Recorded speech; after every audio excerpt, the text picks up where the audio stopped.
Bonjour Aude de Queyros. Bonjour. Aude de Queyros, graveur, sculpteur, essayiste, auteur de nombreux ouvrages consacrés à l'art contemporain, plutôt critique, on va dire ça comme ça, pour ne pas dire carrément, extrêmement critique. L'art caché enfin dévoilé, voilà, votre projet c'est de rendre visible cet art caché qui a été invisibilisé par cette incroyable fortune de l'art contemporain. Et donc là, on comprend les ressorts de la manière dont cet art contemporain a invisibilisé tout le reste. Il y a des acteurs derrière, voilà, et des enjeux de pouvoir et de puissance. Et 1991, pour vous, c'est un moment de bascule. Oui, c'est la fin de la guerre froide. Et disons que les États-Unis ont gagné la guerre froide culturelle. Ça a été une victoire.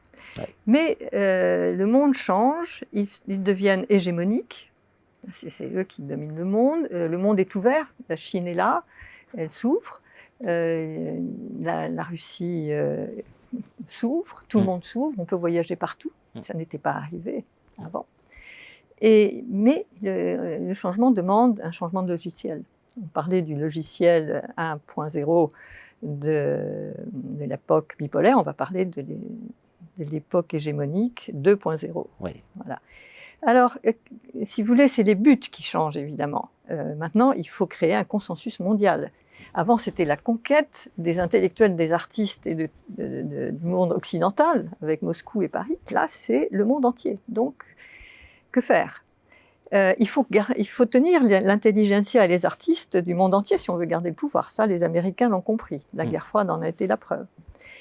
Et il faut terminer de faire de New York la place financière centrale pour l'art.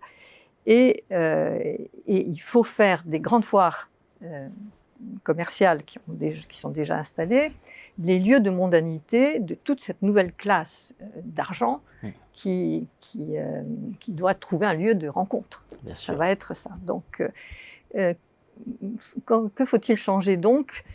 Ils vont garder le logiciel sémantique de l'art contemporain, c'est-à-dire qu'ils ne vont pas revenir à un art esthétique. Ils vont garder ça parce qu'ils ont compris que le fait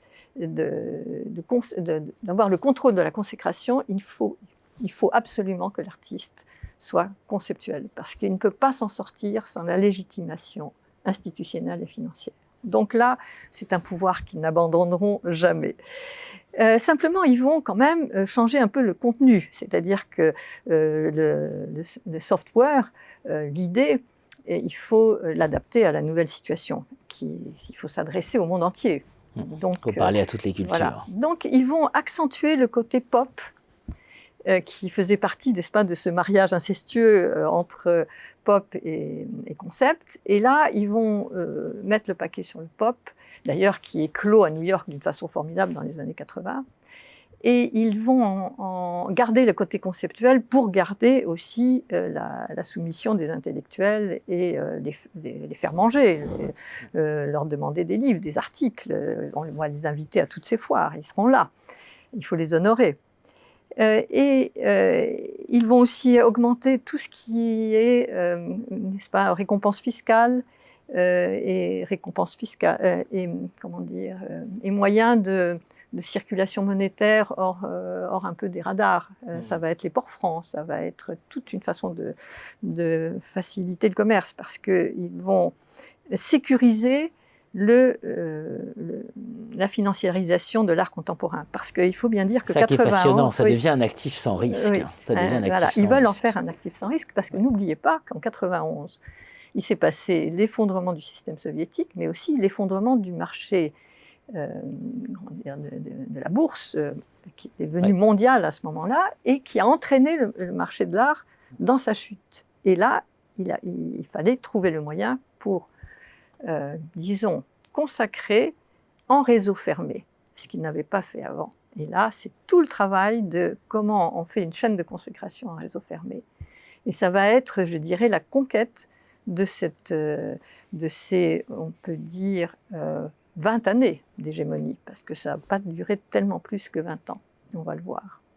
L'art caché enfin dévoilé, la concurrence de l'art contemporain, édition Erol. Merci.